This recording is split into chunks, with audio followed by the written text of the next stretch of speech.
وهذه أبيات من قصيدي بعنوان يا عيال عمي من ديوان عطور القوافي للشاعر تيسير نصر الدين.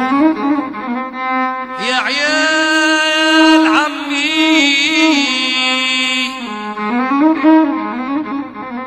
وقعت الفاس بالراس، أرض العروبة باق فيها عربها، هذه البسوس اتحرض اليوم جساس، ونار الدخيلة صار يعلم لها بهي.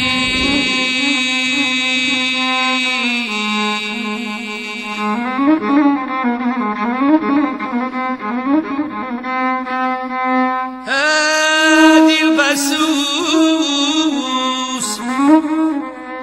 حرض اليوم جساس، ونار الدخيلة صار يعلى لهبها، واللي هقونا لحم الدار حراس، عاثوا بمحارمها وخانوا طنبها، هم يجلسون بسدة العرش دساس، هم يكرمون اللي دياره خراب بي.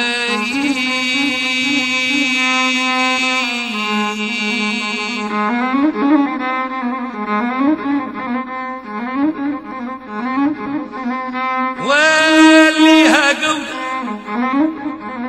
لحم الدار حراس،